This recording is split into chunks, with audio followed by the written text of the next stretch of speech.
সকালবেলা যখন আমি রোজ উঠি না, এই ট্রেনটা যায়, ফাঁকা ট্রেনটা। এটা কলকাতা স্টেশনে গিয়ে ঢুকবে, খুব ভালো লাগে দেখতে। তাই আজকে আমি ক্যামেরা বন্দি করলাম। মাঝে মাঝে ইচ্ছা হয় ক্যামেরা বন্দি করি। একদম ফাঁকাই ট্রেন, মানে প্যাসেঞ্জার নামাতে নামাতে এসছে। কলকাতা স্টেশন হচ্ছে লাস্ট গন্তব্যস্থল। এই লাইনটা দিয়ে গেলে কলকাতা স্টেশনে গিয়ে উঠবে। কি সুন্দর লাগে না দেখতে দেখতে। অলমোস্ট শেষের দিকে পৌঁছে গেছে। আমার হেভি লাগে এই ট্রেনটা। সকালবেলা যখন দেখি রোজই ইচ্ছা হয় কত ঘুরতে চলে যাই, তার ঘুরতে যাওয়া যায় না, দুঃখের বিষয়। শেষ,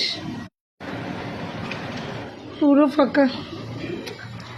এবার যখন ট্রেন ঢুকবে তখন আবার চলো। আজ এখানে বারান্দা থেকে হোক গুড মর্নিং। প্রত্যেক দিন ঘর থেকে হয় গুড মর্নিং, রান্নাঘর থেকে হয় গুড মর্নিং। আজকে বারান্দা থেকে হোক গুড মর্নিং। সকালটা আজকে খুবই কুয়াশা ছিল একটু, কিন্তু অন্য দিনের থেকে আমার মনে হয় আজকে কুয়াশাটা অনেকটাই কম। অন্য দিনের থেকে অনেক অনেক বেশি কুয়াশা থাকে।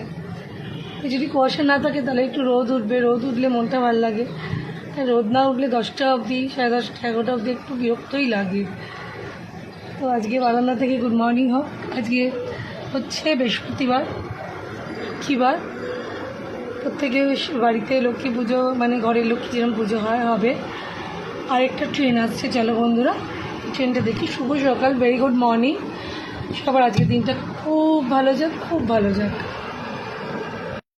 এটাও একটা দূরপাল্লারই ট্রেন ঢুকছে। সব ট্রেনগুলো ভোরবেলায় ঢোকে না শিয়ালদা, সেই আর কি। আমার হাজব্যান্ডও নাইট ডিউটিতেই আছে, আসবে এবার, দেরি আছে, 9টার পর আসবে। খুবই সুন্দর লাগছে দেখো। চলো বন্ধুরা, টাটা।